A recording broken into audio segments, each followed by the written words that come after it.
اگر تم یہ سوچ رہے ہو کہ میں اللہ کو راضی کرنے کے لیے اتنی دعائیں کر رہا ہوں، اتنا کچھ مانگ رہا ہوں، لیکن پھر بھی سمجھ میں نہیں آ رہا کہ اللہ مجھ سے راضی ہے یا نہیں،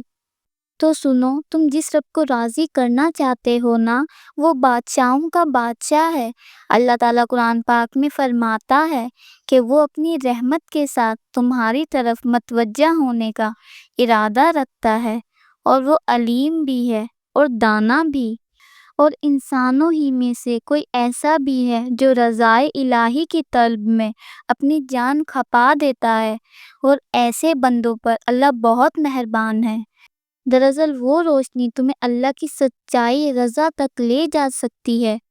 اسے تمہاری جھوٹی توقعات کا فریب ماندد کر دیتا ہے،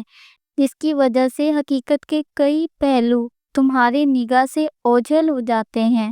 اور یہی وہ چیز ہے تمہارے رب کی نگاہ میں رکاوٹ کا سبب بنتی ہے۔ اگر تم اللہ کی رضا چاہتے ہو نا، تو تمہیں کچھ چیزوں کو سمجھنا پڑے گا۔ جانتے ہو، خدائی نظام میں مستقل یہ قاعدہ ملحوظ رکھا گیا ہے کہ سب کچھ کسی ایک ہی کو یا سب کچھ سب کو ہی نہ دے دیا جائے۔ اگر تم ذرا غور کرو تو تمہیں ہر پہلو میں تفاوت نظر آئے گا کہ اگر اللہ تمہیں ایک چیز سے محروم کرتا ہے تو کسی دوسری چیز سے ضرور نوازتا ہے، اور جب تم اللہ کی تقسیم پر راضی ہو جاؤ گے نا، تو وہ مہربان رب تمہاری رضا میں بھی راضی ہو جاتا ہے۔ میں جانتی ہوں کہ تمہاری ہمہ وقت ایک یہ کوشش ہوتی ہے تو کہ تم کسی طرح لوگوں کو پسند آ جاؤ، لوگ تم سے راضی ہو جائیں، تم ان سے امیدیں لگاتے ہو، ان سے فریاد کرتے ہو،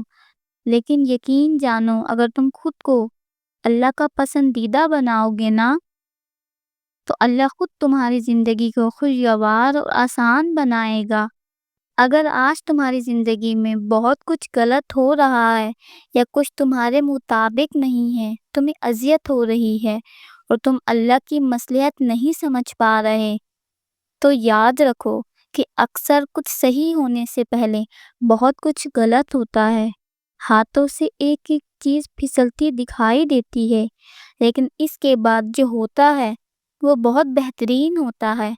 جانتے ہو، جب اللہ کسی انسان کو پسند کرتا ہے، اس سے راضی ہوتا ہے، تو اس کی محبت کا یہ عالم ہوتا ہے کہ اسے کسی مشکل میں ڈالتا ہے کہ وہ محبت سر گر گرا کر مجھے پکارے۔ اللہ کو یہ ادا بندے کی بہت پسند ہے۔ غضب کے خوش نصیب ہیں وہ لوگ جنہیں اللہ بار بار سننا پسند کرتا ہے۔ اللہ سے محبت کوئی سستا سودا نہیں،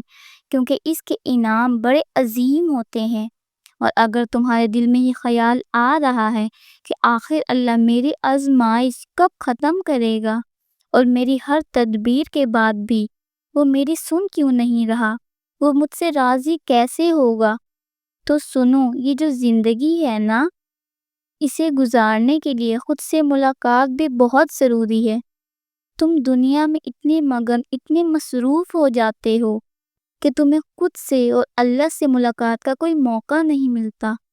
جو تمہارے دکھ اور غم ہے نا، یہ تمہیں خود سے اور اللہ سے ملاقات کروانے کے لیے آتے ہیں، ورنہ انسان زندگی میں اتنا مصروف ہے کہ وہ کبھی اپنی ذات کو بھی تلاش نہ کر سکے۔ اللہ تمہاری بھلائی کے لیے کچھ ایسی تکلیفیں تمہیں دیتا ہے جو تمہاری روح کو نکھارنے کے لیے آتی ہیں، تمہیں بہت کچھ عطا کرنے کے لیے آتی ہیں۔ اور اگر تمہارے مسائل حل نہیں ہو رہے، اور کوئی کوشش باور نہیں آتی، اور نہ کوئی دعا قبولیت لے کر آتی ہے، تو تم یہ ایک کام ضرور کرنا، اللہ تم سے راضی ہو جائے گا۔ تو سنو، جن لوگوں نے تمہیں زندگی میں دکھ دیے یا تمہارا کوئی بڑا نقصان کیا ہے، تو ان کو اللہ کی خاطر دل سے معاف کر دو، کیونکہ حدیث میں آتا ہے کہ اللہ ان لوگوں سے راضی ہوتا ہے جو معافی کا جذبہ رکھتے ہیں، وہ اللہ کے نزدیک بڑے مرتبے کے مستحق ہو جاتے ہیں۔ حضرت علی رضی اللہ تعالیٰ عنہ نے فرمایا کہ زندگی اس طرح بسر کرو کہ دیکھنے والا تمہارے درد کے بجائے تمہارے صبر پر رشک کرے، کیونکہ قرآن میں اللہ نے جگہ جگہ صابرین کو خوشخبری سنائی ہے۔ جانتے ہو، جب تم اللہ سے بڑھ کر کسی کو عزیز رکھتے ہو وقت نظر انداز کر دیے جاتے ہو، رون دیے جاتے ہو، یاد رکھو کسی بھی چیز کی محبت اگر اللہ کی محبت سے بڑھے گی نا تو پاش پاش ہو جائے گی۔ اللہ تعالیٰ قرآن پاک میں فرماتا ہے، اے میرے بندے، تو نے میری ویسی قدر نہیں کی جیسی تجھے کرنی چاہیے تھی، تو نے مجھے وہ مقام نہیں دیا جو تجھے دینا چاہیے تھا۔ جانتے ہو اللہ تو تم سے اتنی محبت کرتا ہے کہ وہ تمہاری خامیاں نظر انداز کر کے تمہیں معاف کرنے کے بہانے ڈھونڈتا ہے، تمہاری آنکھ سے نکلنے والے آنسوں کو اپنی محبت سے ٹھنڈا کر دیتا ہے، تو وہ مہربان رب تم سے راضی کیوں نہ ہوگا۔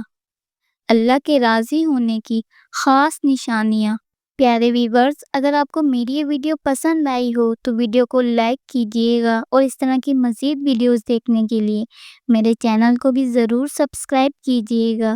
جزاک اللہ۔